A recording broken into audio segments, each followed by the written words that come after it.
নমস্কার নমস্কার নমস্কার নমস্কার নমস্কার নমস্কার নমস্কার আপনাদের সবাইকে সবাইকে সবাইকে নমস্কার জানাচ্ছে আপনাদের সৌমিত্র বসু। সবাইকে অজস্র অজস্র অজস্র শুভকামনা জানাচ্ছে, সবাইকে স্বাগত জানাচ্ছে আজকের এই শরণাগত অনুষ্ঠানে এবং সবাইকে শুভ সকাল জানাচ্ছে। শুভ হোক, সকলের শুভ হোক, সকলের মঙ্গল হোক, সকলের কল্যাণ হোক, সকলের ভালো হোক, সকলের ভালো হোক, সকলের ভালো হোক, সকলের ভালো হোক। আজকে নানান কারণে খুব বিশেষ দিন, তার মধ্যে একটি দিন হলো আজ গঙ্গা পূজা। গঙ্গা আমাদের কাছে কি, আমাদের এই যে সভ্যতা তার কাছে কি, সে আর আলাদা করে কি বলবার আছে। এবং সেই কারণেই গঙ্গা আমাদের কাছে দেবী, তিনি মর্তে আবির্ভূত হয়েছিলেন আমাদের ত্রাণ করবার জন্য। সেই কাহিনী আপনারা বহুবার শুনেছেন, পরে আবার কখনো শোনানো যাবে। তো সেই গঙ্গা, তার পূজা এবং দশহরা আজকে। আজ শ্রী শ্রী মনসা দেবীর পূজা, আজ শ্রী শ্রী বটুক ভৈরব দেবের আবির্ভাব, এবং এই জাগতিক ক্ষেত্রে যদি বলি, আজকে বিশ্ব পরিবেশ দিবস।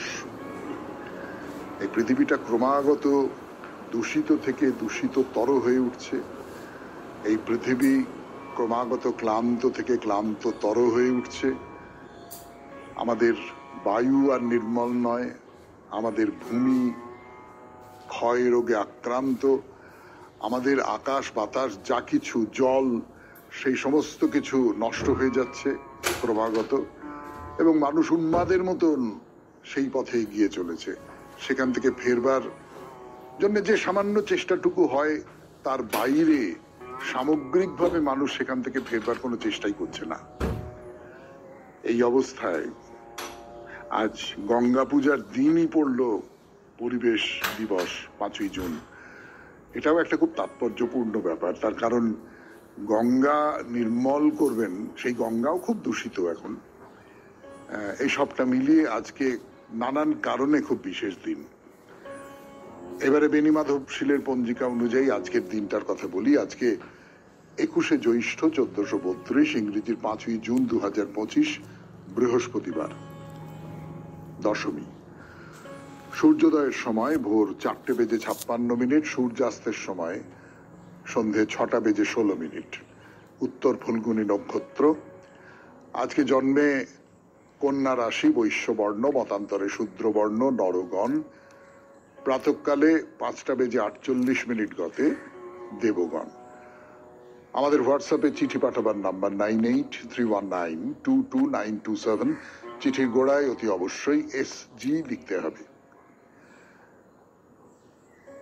এই চিঠি লেখার প্রসঙ্গে আপনাদের হোম টাস্কটা দিয়ে রাখি।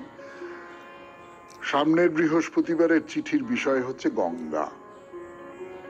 গঙ্গা নিয়ে আপনার অভিজ্ঞতার কথা, আপনার অনুভবের কথা আপনি লিখে জানান। আগামী মঙ্গলবারের ভেতর সন্ধে 6টার ভেতরে যেন আমাদের দপ্তরে সেই চিঠি পৌঁছে যায়। সেটা গঙ্গা দর্শনের অভিজ্ঞতা হতে পারে, কলকাতার গঙ্গা দর্শন থেকে হরিদ্বারে গঙ্গা দর্শন। গঙ্গা তো আমাদের গোটা দেশের ওপর দিয়ে বয়ে গেছে, যে কোনো জায়গায় গঙ্গা দর্শন সেটা হতে পারে। তার বাইরে গঙ্গায় স্নান হতে পারে, বা গঙ্গাকে নিয়ে যা কিছু। পুরাণের গল্পটা বলবেন না, ওটা তো আমরা বলি অনেক সময়, জানি আমরা, আলাদা করে বলবার কিছু নেই। কিন্তু আমাদের সামনের বৃহস্পতিবারের চিঠিপত্রের বিষয় হলো গঙ্গা। তাহলে এবারে আজকের অনুষ্ঠান সম্পর্কে বলি। প্রথমে পুরাণ চিরন্তন। পুরাণ চিরন্তনে পুত্র নিয়ে কথা হচ্ছিল আমাদের। পুত্র এবং এই পুত্র এবং পিতার যে সম্পর্ক, সেই সম্পর্কের যে পৌরাণিক ব্যাখ্যা, আমাদের প্রাচীন যে ব্যাখ্যা, প্রাচীন যে আচার্য তাদের ব্যাখ্যা, সেই সমস্ত নিয়ে কথাবার্তা হচ্ছিল। তারপরে আমরা চলে যাব কর্মজীবনে বেদান্ত, দ্বিতীয় পর্বের থেকে খানিকটা অংশ পড়ে শোনাবো। স্বামী বিবেকানন্দের লেখা কর্মজীবনে বেদান্ত, দ্বিতীয় পর্ব। তারপর ঠাকুর শ্রী রামকৃষ্ণ পরমহংসদেবের কথামৃত থেকে পাঠ। তারপর স্বামী গোকুলানন্দের মানসিক চাপ জয় করবার উপায় নিয়ে তার যে গ্রন্থ, সেই গ্রন্থ থেকে পড়ে শোনাবো। আপনাদের চিঠিপত্র এবং শেষে বাইরে দূরে। 92.7 বিগ এফএম এ শরণাগত অনুষ্ঠান শুনছেন। আমি আছি আপনাদের সঙ্গে, আপনাদের সৌমিত্র বসু। ফিরে আসছি গানের পর পুরাণ চিরন্তন নিয়ে। যে মৃত্যুর আগে পিতা পুত্রকে বলছেন যে তুমি ব্রহ্ম, তুমি যজ্ঞ, তুমি লোক বলে সোজা কথায় যে মানেটা দাঁড়াচ্ছে সেটা হচ্ছে যে আমার যা কিছু করা হলো না এই জীবনে সেই সমস্ত কাজগুলো তুমি করবে। যে অধ্যয়নগুলো আমার করা হলো না সেই অধ্যয়ন তুমি করবে। যে যজ্ঞ আমার করা হলো না তুমি সেই যজ্ঞ করবে। এবং যে সমস্ত ভোগস্থান আমার আয়ত্ত করা উচিত ছিল কিন্তু আমি করতে পারিনি সেইগুলো তুমি আয়ত্ত করবার চেষ্টা করবে। এগুলো গৃহীর কাজ। গৃহী মানুষ যিনি, তিনি অধ্যয়ন করবেন, তিনি যজ্ঞ করবেন এবং তিনি ভোগস্থানের যা কিছু করবার সেইগুলো করবেন।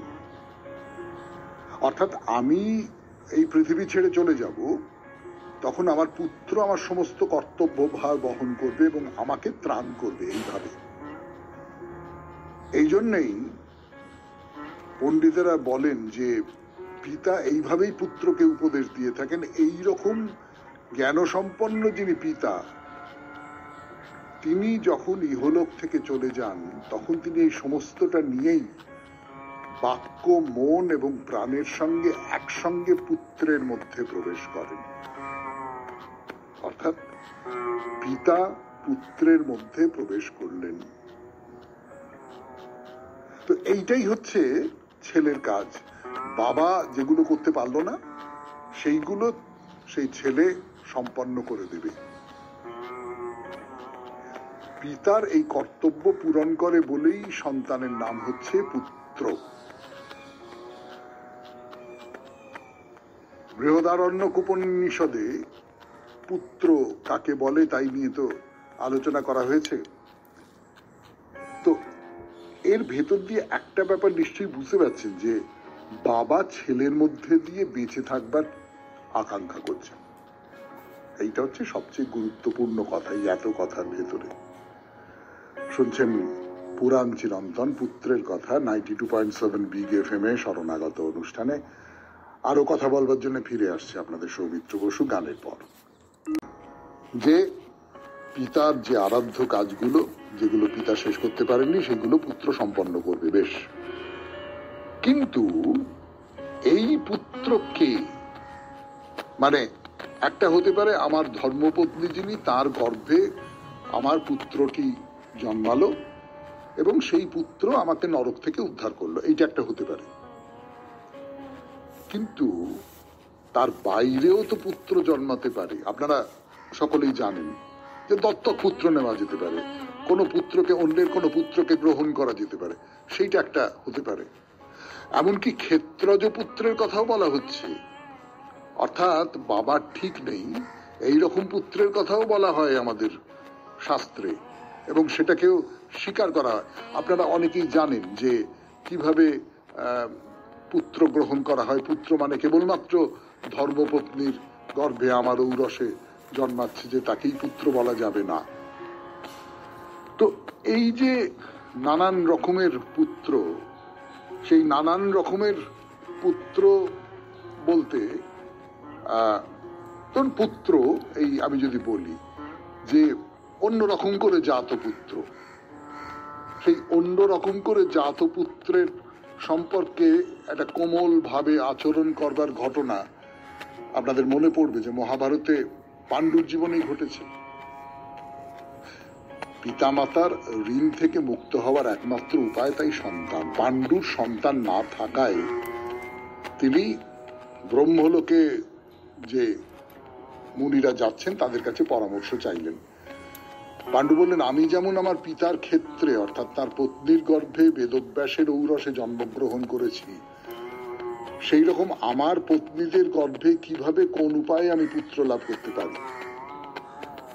মানে পাণ্ডু কিন্তু পুত্র লাভে শারীরিকভাবে অসমর্থ ছিলেন। পুত্রহীনতার যে জ্বালা তাকে পীড়িত করত, সেই জ্বালা সমানে রয়ে গেছে। এবং নিজের স্ত্রীর গর্ভে অন্যের দ্বারা সন্তান উৎপাদন করাটাকে তিনি ঘৃণা করতেন। এখন সেই ঘৃণাটা আর নেই। এখন মনে হচ্ছে আমার একটি পুত্র থাকা খুব দরকার। সেই জন্যে তিনি জিজ্ঞাসা করছেন মুনিদের কাছে যে আমি কেমন করে পুত্র পেতে পারি। শেষ করি পুরাণ চিরন্তন 92.7 বিগ এফএম এ শরণাগত অনুষ্ঠানে। এরপর গানের পর স্বামী বিবেকানন্দের রচনা থেকে পাঠ, কর্মজীবনে বেদান্ত, দ্বিতীয় পর্ব। ফিরে এলাম গানের পর 92.7 বিগ এফএম এ শরণাগত অনুষ্ঠান। শুনছেন স্বামী বিবেকানন্দের রচনা থেকে পাঠ, কর্মজীবনে বেদান্ত, দ্বিতীয় পর্ব। অবশ্য নির্গুণবাদ অনেক কিছু ভাঙিয়া ফেলে। উহা পুরোহিতদের নিকট হইতে সব ব্যবসা কাড়িয়া লয়। উহাতে মন্দির, গির্জা প্রভৃতি সব উড়িয়া যায়। ভারতে এখন দুর্ভিক্ষ চলিতেছে, কিন্তু সেখানে এমন অনেক মন্দির আছে যেখানে অসংখ্য হীরা জহরত রহিয়াছে। যদি লোককে এই নির্গুণ ব্রহ্মের বিষয়ে শেখানো যায়, পুরোহিতদের ব্যবসা চলিয়া যাইবে। তথাপি পৌরোহিত্য বাদ দিয়া নিঃস্বার্থভাবেই ইহা শিখাইতে হইবে।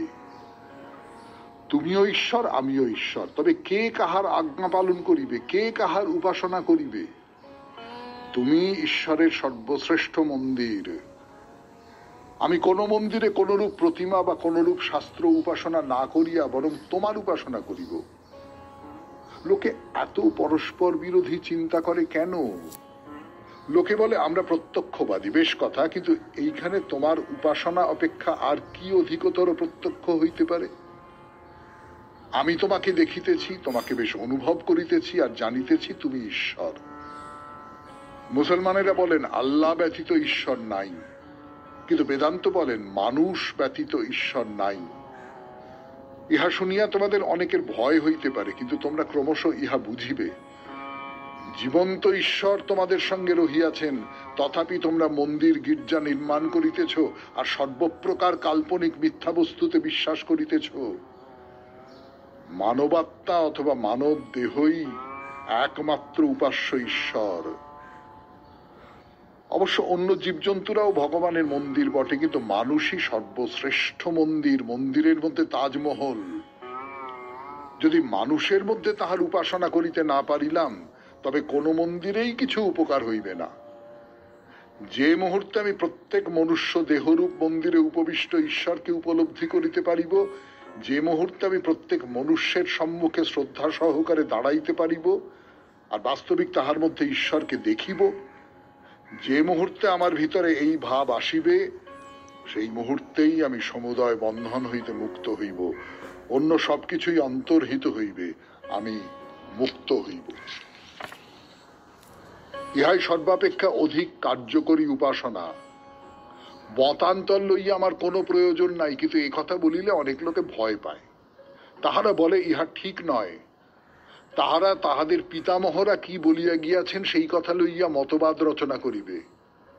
পিতামহেরা আবার 20,000 বৎসর পূর্বেকার প্রপিতামহেদের নিকট শুনিয়াছিলেন স্বর্গের কোন স্থানে অবস্থিত একজন ঈশ্বর কাহাকেও বলিয়াছিলেন আমি ঈশ্বর। সেই সময় হইতে কেবল মতান্তরের আলোচনাই চলিতেছে।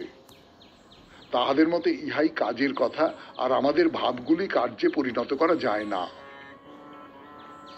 বেদান্ত অবশ্য বলেন সকলেই নিজ নিজ পথে চলুক, ক্ষতি নাই, কিন্তু পথই তো লক্ষ্য নয়। স্বর্গস্থ ঈশ্বরের উপাসনা প্রভৃতি মন্দ নয়, কিন্তু ইহা সত্যে পৌঁছিবার সোপান মাত্র।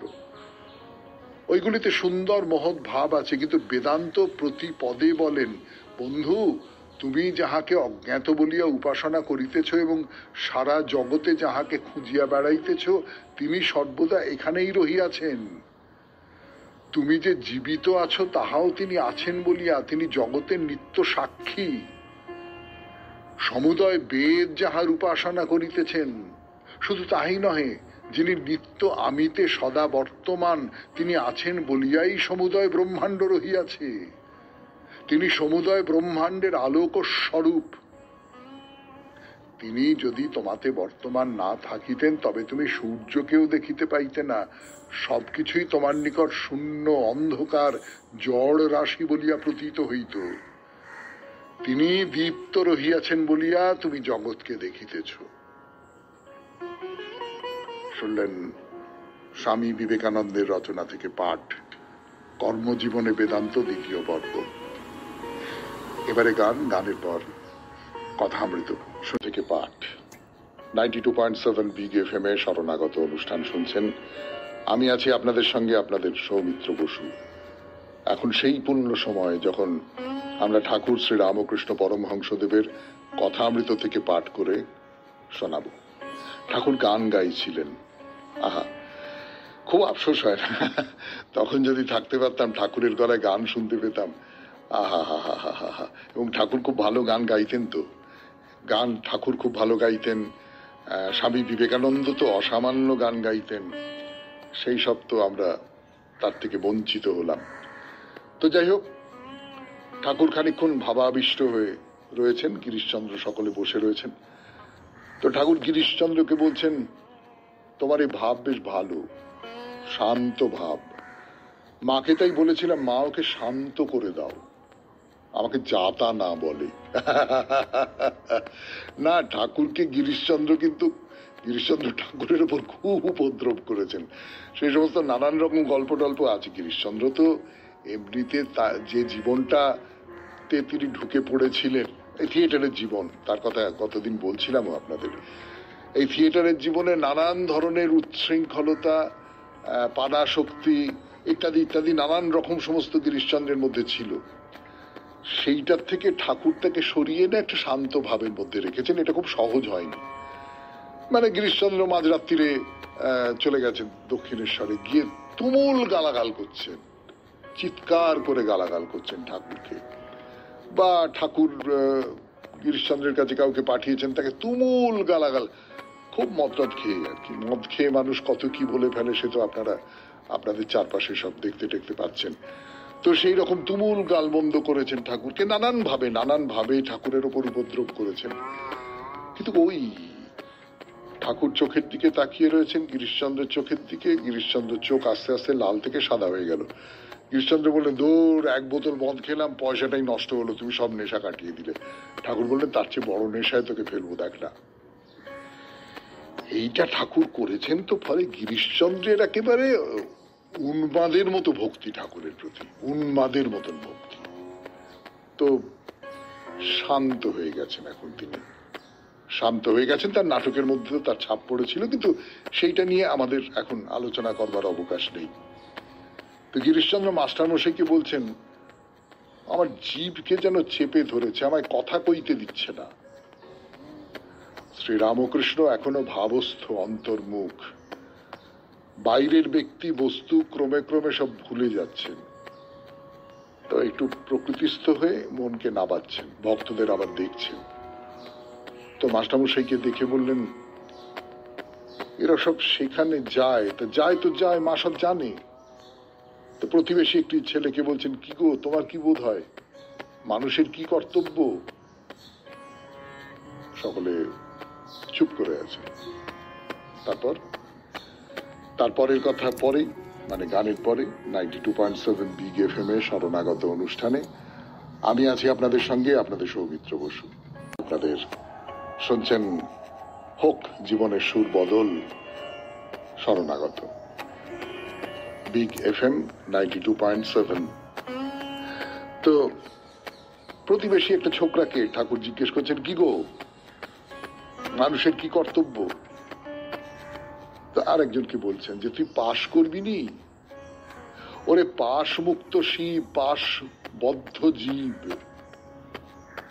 এই কথাগুলো খুব ভালো করে বুঝতে পারা যাচ্ছে না। না, আসলে তখনো পর্যন্ত ভাবাবস্থায় আছেন, তখনো পর্যন্ত যে কথাগুলো বলছেন আমাদের বোঝবার মতন করে নয়, আমাদের সঙ্গে সংযোগ তৈরি হতে পারে এই রকম করে নয়, তার থেকে অন্য রকম করে, অনেকটা পর্যন্ত সাংকেতিক কথা। যিনি ভক্তির একটা স্তরে চলে গেছেন, সাধনার একটা স্তরে চলে গেছেন, দশার একটা স্তরে চলে গেছেন বলতে পারি, সেই তিনি যে কথা বলেন, আপনারা খেয়াল করে দেখবেন রামপ্রসাদের সব কথা আপনারা বুঝতে পারেন, কমলাকান্তের সব কথা আপনারা বুঝতে পারেন না, সবটা বোঝা যায় না। একটা স্তরে উঠে গেলে সেখানকার কথা সবটা বুঝতে পারা যায় না। ঠাকুরের সব কথাও হয়তো ওই রকম করে বুঝতে পারা যাবে না, তিনি ভাবাবস্থায় আছেন। তো কাছে গ্লাস ভরা জল ছিল, পান করলেন আর বলছেন এই ওই ভাবে তো জল খেয়ে ফেললুম, এইরকমটা হচ্ছে আর কি। তো আরেকদিনের কথা বলি, তখনও সন্ধে হয়নি। ঠাকুর গিরিশচন্দ্রের ভাই অতুলের সঙ্গে কথা বলছেন। তো অতুল ভক্তদের সঙ্গে সামনেই বসে আছেন, একজন ব্রাহ্মণ প্রতিবেশী বসে আছেন, অতুল হাইকোর্টের উকিল। তো শ্রীরামকৃষ্ণ বলছেন যে আপনাদের এই বলা, আপনারা দুই করবে, সংসারও করবে, ভক্তি যাতে হয় তাও করবে। এই তো বহু পুরনো কথা। সংসারের মধ্যে থাকো, কিন্তু সংসারকে সারা গায়ে মেখে ফেলো না। সংসারের মধ্যে থাকো, কিন্তু ভেতরে ভেতরে ভক্তিটা রেখো বাবা। ভেতরে ভেতরে সংসারের বাইরের যে শক্তি, সেই শক্তির প্রতি তোমার যে ভক্তি, সেইটাকে বজায় রেখো, সেইটাকে নষ্ট করে দিও না। এই কথা ঠাকুরের কথা, খুব পুরনো কথা, আমাদের মতন মানুষদের জন্য ঠাকুরের এই সমস্ত কথা। তো ব্রাহ্মণ যে প্রতিবেশী আছেন তিনি জিজ্ঞেস করছেন যে আচ্ছা ব্রাহ্মণ না হলে কি সিদ্ধ হয়? এই দেখুন, আমরা তো এই চতুর্বর্ণ নিয়ে কথা বলেছিলাম শরণাগত অনুষ্ঠানে, তাতে বলেছিলাম যে কাজ অনুযায়ী ভাগ করা, তো সেই কাজ অনুযায়ী ভাগ, তারপরে ওকে এক একটা শ্রেণী হয়ে গেল এবং তার মধ্যে নানান রকম বিভাজন হয়ে গেল। তো ব্রাহ্মণ হলে সে উঁচু জাত, হ্যাঁ, বৈশ্য হলে সে নিচু জাত, ইত্যাদি ইত্যাদি, এই সমস্ত হয়ে গেল। তার থেকে এরকম একটা জাঁক চলে এলো, অহংকার, যে ব্রাহ্মণই এই সমস্ত পারবে। সেই জায়গা থেকেই তিনি বলছেন যে ব্রাহ্মণ না হলে কি সিদ্ধ হয়? তো ঠাকুর বলছেন কেন? কলিতে শূদ্রের ভক্তির কথা আছে, শবরী, রুইদাস, গুহক, চণ্ডাল, এ সমস্ত আছে। নারায়ণ তিনি বলছেন ব্রাহ্মণ শূদ্র সব এক। এরপর আরো প্রশ্ন, আরো উত্তর, কিন্তু তার আর সময় নেই। আজকে কথামৃত এখানেই শেষ করতে হবে এবং শুরু করতে হবে স্বামী গোকুলানন্দর রচনা থেকে পাঠ, মানসিক চাপ জয় করার উপায়। ফিরে আসছি। আধ্যাত্মিক হতাশার কথা বলা হচ্ছিল গতদিন 92.7 বিগ FM এ শরণাগত অনুষ্ঠানে। তো সেই জায়গা থেকে স্বামী গোকুলানন্দ কি বলছেন শুনে। আধ্যাত্মিক হতাশা এবং আধ্যাত্মিক শুষ্কতার কাল তো স্বাভাবিক ব্যাপার, তবে এ সময় আশা ত্যাগ করলে চলবে না। আমাদের সত্য স্বরূপের দ্বারে উপনীত হয়ে আমাদের বিবেকের কণ্ঠস্বর শোনার এই তো সময়। এই দৃঢ় প্রত্যয় আমাদের থাকা চাই যে এমন সংকটময় পরিস্থিতিকে নিশ্চয় জয় করতে পারবো আমরা, নতুবা ধ্বংস অনিবার্য।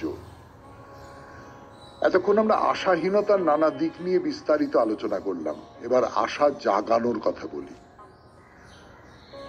আশাহীনতার বোধকে প্রকট করে তোলে এমন অনেক বিষয় যেমন আছে, তেমনি অনেক স্বাস্থ্যোজ্জ্বল বিষয়ও আছে যা শক্তির জোয়ার নিয়ে আনে অফুরন্ত আশা, যা আমাদের অনুপ্রাণিত করে জীবনকে সদর্থক দৃষ্টিভঙ্গির আলোকে দেখার জন্য।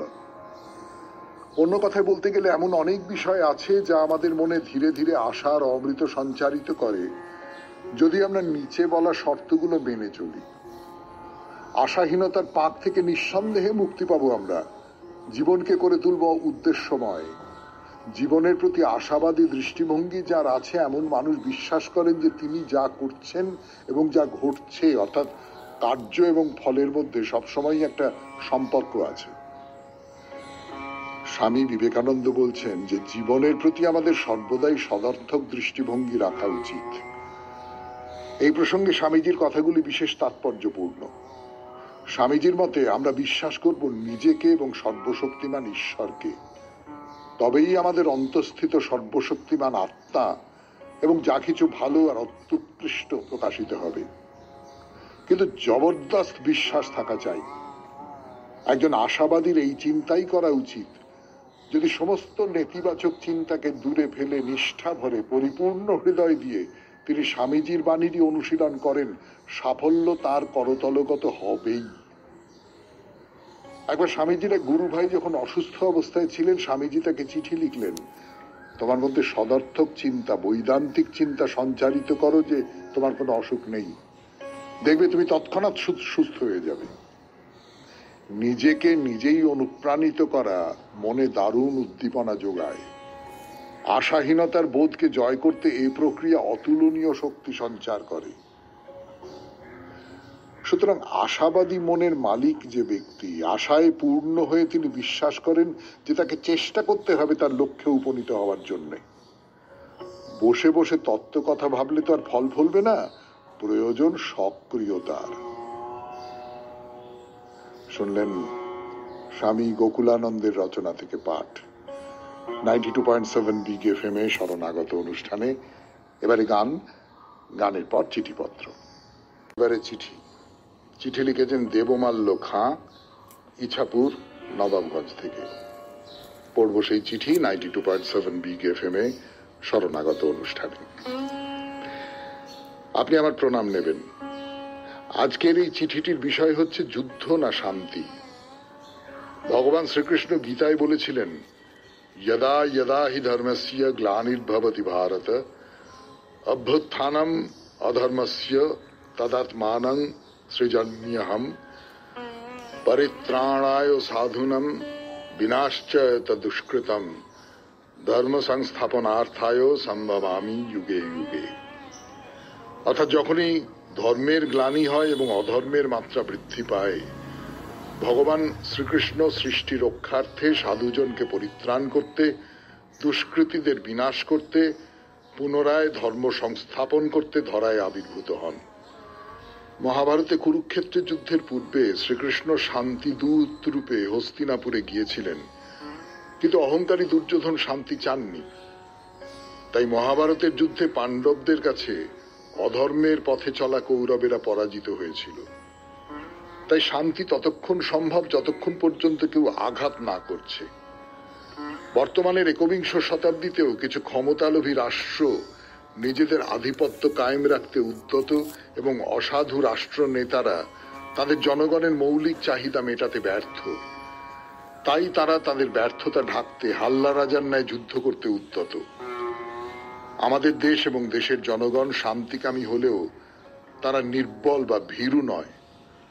আমাদের দেশে যেমন শ্রী চৈতন্য মহাপ্রভু ভগবান বুদ্ধের ন্যায় শান্তি প্রেমের বার্তাবাহক মহাপুরুষ জন্মগ্রহণ করেছেন, তেমনি জন্মগ্রহণ করেছেন শ্রী রামচন্দ্র, ভগবান শ্রীকৃষ্ণ, কার্তিকেয়, যারা অধর্মের বিরুদ্ধে আজীবন লড়াই করেছেন। তাই অধর্মের বিরুদ্ধে সকলের একত্রে লড়াই করা খুবই প্রয়োজন।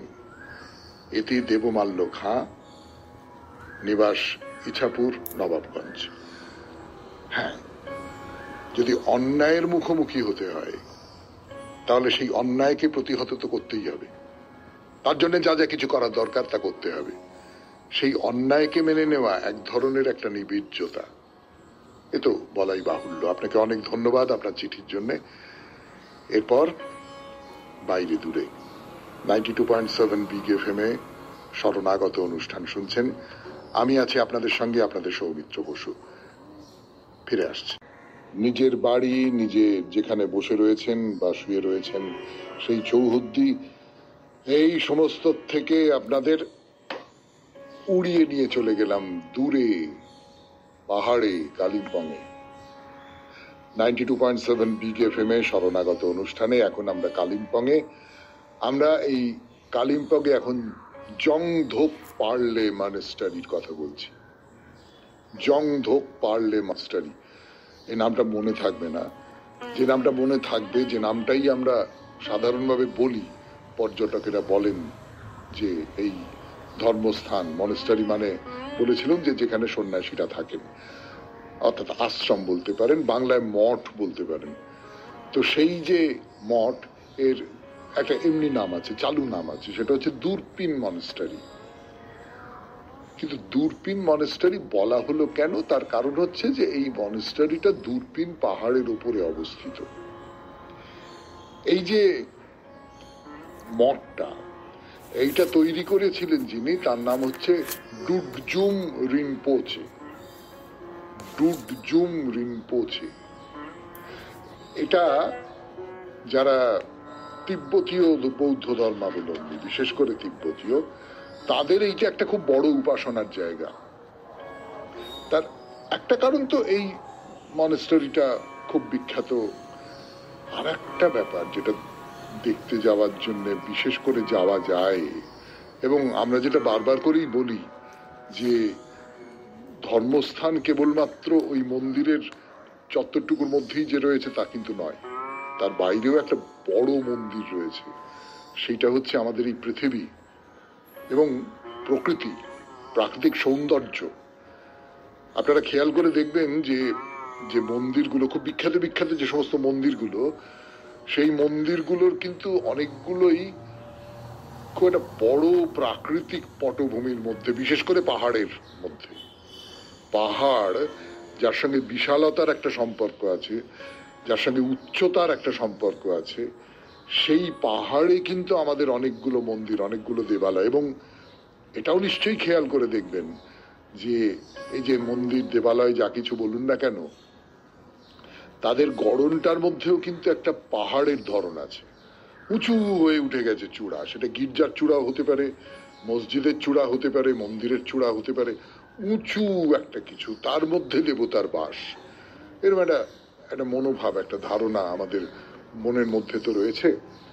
তো যাই হোক না কেন, এই যারা এই যে মনেস্টারি, এইটা খুব খুব বিখ্যাত এই কারণে, মানে পর্যটকদের কাছে খুব বিখ্যাত এই কারণে যে এইখানে যদি আপনি দাঁড়ান তাহলে একটা পুরো একটা বিশাল, কি বলবো, সেই একটা অপূর্ব দৃশ্য দেখতে পাবেন। বিশাল একটা পাহাড়ের বিস্তার এবং কালিম্পং শহর, তার সমস্ত খুঁটিনাটি নিয়ে, মানে আপনি পুরো চারপাশটা দেখতে পাবেন।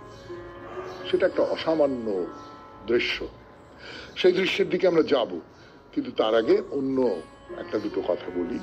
যেমন ধরা যাক, এই যে মনেস্টারিটা, এটা তৈরি করেছিলেন কে? তার নাম হচ্ছে ডুডজোম রিনপোচে। এইখানে আমি আপনাদের একটা কথা বলবো, রিনপোচে কথাটা বারবার করে ফিরে আসছে না? মানে এই এর আগেও যে সমস্ত মঠের কথা বলি, বৌদ্ধ মঠের কথা বলেছিলাম, সেই মঠগুলো প্রতিষ্ঠা করছেন যারা, তারা যদি তিব্বতীয় মানুষ হন তাহলে তারা কিন্তু রিনপোচে। রিনপোচে মানে কি? কৌতূহল হলো, কৌতূহল যখন হলো তার নিরসন করবার চেষ্টা করা যাক। নিরসন করি গান শুনতে শুনতে। 92.7 বিগ এফএম এ শরণাগত অনুষ্ঠান শুনছেন। একেবারে শেষ বেলায় এসে পড়েছি আমরা বাইরে দূরে। বলছিলাম আপনাদের 92.7 বিগ এফএম এ শরণাগত অনুষ্ঠানে যে ডুডজোম রিনপোচে এই ধর্মস্থানটি প্রতিষ্ঠা করেছিলেন। তো খুব কৌতূহল হলো যে রিনপোচে বা রিনপোচ, যা কিছু বলুন না কেন, এইটা তো দেখছি যারাই এরকম সব মন্দির প্রতিষ্ঠা করেন, বৌদ্ধ মন্দির, তারা প্রায় সকলেই রিনপোচ বা রিনপোচে। ব্যাপারটা কি? এর মানে কি? কথাটার মানে কি? তো যেটা খুঁজে খুঁজে দেখলাম সেটা হচ্ছে রিনপোচে শব্দটা, তার মানে হচ্ছে তিব্বতীয় গুরু, লামা। যারা খুব বড় বড় মাপের গুরু যারা, তাদের এরা রিনপোচে বা রিনপোচ, আসল কথাটা বোধহয় রিনপোচ, সেখান থেকে রিনপোচে। যেমন ধরুন দলাই লামা। দলাই লামা খুব বড় গুরু, বৌদ্ধ ধর্মের খুব বড় গুরু, তাকে রিনপোচ বলা হয়। তার একটা অন্য নাম আছে, তিব্বতীয় নাম আছে একটা, কিন্তু সেই তিব্বতীয় নাম বাদ দিয়ে একটা রিনপোচ। তো এইরকম এই যে আমাদের এই যে ডুডজোম রিনপোচ, তিনি এই জংধক পার্লে মনেস্টারি এইটা তৈরি করেছেন। এবারে বলি দুরপিন পাহাড়ের কথা। এই যে কালিম্পং শহর, এই কালিম্পং শহরের উপর দিয়ে যে পাহাড়ের রেঞ্জটা চলে গেছে, দুরপিন পাহাড়ের রেঞ্জটা, হ্যাঁ, এটা সমুদ্রপৃষ্ঠ থেকে 1372 মিটার উঁচুতে। দক্ষিণ পশ্চিম দিকে অবস্থিত কালিম্পং শহরে, যেটা আগেই বলেছিলাম যে এখানে দাঁড়ালে আপনি একেবারেই মানে পুরোটা জুড়ে যে কালিম্পং, তার পাহাড়, তার হিমালয়ের যে অসামান্য প্রকৃতি, যে রূপ, সেই সমস্তটা দেখতে পাবেন। হিমালয়ের যে রেঞ্জ, অজস্র শিখর, তিস্তা দেখতে পাবেন, তিস্তা নদী বয়ে যাচ্ছে দেখতে পাবেন। মানে মানে ম্যাপের মতন, কিন্তু সেই ম্যাপ মানুষের আঁকা বা যন্ত্রের আঁকা ম্যাপ নয়, সেই ম্যাপ প্রকৃতির আঁকা। সেই আঁকার যে বৈশিষ্ট্য, সেই আঁকার যে ঐশ্বর্য, তার তো কোনো সীমা পরিসীমা নেই। কিন্তু এই যে মনস্টারিটা, এই যে মঠটা, মঠ বলতে সুবিধে হয়, এখানে আর একটা ব্যাপারেও এই মঠটা খুব বিখ্যাত। সেটা হচ্ছে তিব্বতী ধর্মগ্রন্থের একটা অসাধারণ সংগ্রহ আছে এই মঠের মধ্যে। আসলে হিমালয়ের নানান জায়গায় এই সমস্ত মঠগুলো ছড়িয়ে আছে, তো নানান ধরনের মঠ ছড়িয়ে আছে, তার সবকটার সন্ধান আমরা জানিও না। তো যখন চীনা আক্রমণ হয়, তখন এই সমস্ত এলাকা দখল হতে হতে আসে, তখন সেখানকার যে বৌদ্ধ শ্রমণ যারা আছেন, তারা সেখান থেকে পালিয়ে আসেন। পালিয়ে এসে এই যে মঠটা, এইখানে বেশ কিছু দুর্মূল্য পুঁথি রেখে দিয়েছেন। সেই থেকে সেই সমস্ত বৌদ্ধ ধর্মের যে দুর্মূল্য বেশ কিছু পুঁথি, সেইগুলো এখানে থেকে গেছে। আজকে তাহলে এই পর্যন্তই থাক শরণাগত। আমাদের হোয়াটসঅ্যাপে চিঠি পাঠাবার নাম্বার 9831922927। চিঠির গোড়ায় অতি অবশ্যই SG লিখতে হবে। আর বৃহস্পতিবারের শরণাগতর বিষয় গঙ্গা। গঙ্গা স্নান হতে পারে, গঙ্গা আরতি হতে পারে, গঙ্গা দর্শন হতে পারে, গঙ্গা পূজা হতে পারে। আপনার নিজের অভিজ্ঞতার কথা আপনি লিখবেন। এবারে কবিতা, রবীন্দ্রনাথের কবিতা, শেষ সপ্তাহ থেকে বলছি। আমরা কি সত্যই চাই শোকের অবসান? আমাদের গর্ব আছে নিজের শোককে নিয়েও। আমাদের অতি তীব্র বেদনাও বহন করে না স্থায়ী সত্যকে। সান্ত্বনা নেই এমন কথায়, এতে আঘাত লাগে আমাদের দুঃখের অহংকারে। জীবনটা আপন সকল সঞ্চয় ছড়িয়ে রাখে কালের চলাচলের পথে। তার অবিরাম ধাবিত চাকার তলায় গুরুতর বেদনার চিহ্ন যায় জীর্ণ হয়ে, অস্পষ্ট হয়ে। আমাদের প্রিয়তমের মৃত্যু একটি মাত্র দাবি করে আমাদের কাছে, সে বলে মনে রেখো। কিন্তু সংখ্যা নেই প্রাণের দাবির, তার আহ্বান আসে চারিদিক থেকেই মনের কাছে। সেই উপস্থিতকালের ভিড়ের মধ্যে অতীতকালের একটি মাত্র আবেদন কখন হয় অগোচর। যদি বা তার কথাটা থাকে, তার ব্যথাটা যায় চলে। তবু শোকের অভিমান জীবনকে চায় বঞ্চিত করতে, স্পর্ধা করে প্রাণের দুধগুলিকে বলে খুলব না দ্বার। প্রাণের ফসল ক্ষেত বিচিত্র শস্যে উর্বর, অভিমানী শোক তারই মাঝখানে ঘিরে রাখতে চায় শোকের দেবত্র জমি। সাধের মরুভূমি বানায় সেখানটাতে, তার খাজনা দেয় না জীবনকে। মৃত্যুর সঞ্চয়গুলি নিয়ে কালের বিরুদ্ধে তার অভিযোগ। সেই অভিযোগে তার হার হতে থাকে দিনে দিনে, কিন্তু চায় না সে হার মানতে। মনকে সমাধি দিতে চায় তার নিজকৃত কবরে। সকল অহংকারী বন্ধন, কঠিন বন্ধন আপন শোকের অহংকার। ধন জন মান সকল আসক্তিতেই মোহ, নিবিড় মোহ আপন শোকের আসক্তিতে। সবাই খুব ভালো থাকবেন, আনন্দে থাকবেন। নমস্কার। নমস্কার নমস্কার নমস্কার নমস্কার নমস্কার নমস্কার নমস্কার। আপনাদের সবাইকে সবাইকে সবাইকে নমস্কার জানাচ্ছে আপনাদের সৌমিত্র বসু। সবাইকে অজস্র অজস্র অজস্র শুভকামনা জানাচ্ছে, সবাইকে স্বাগত জানাচ্ছে আজকের এই শরণাগত অনুষ্ঠানে, এবং সবাইকে শুভ সকাল জানাচ্ছে। শুভ হোক, সকলের শুভ হোক, সকলের মঙ্গল হোক, সকলের কল্যাণ হোক, সকলের ভালো হোক, সকলের ভালো হোক, সকলের ভালো হোক, সকলের ভালো হোক।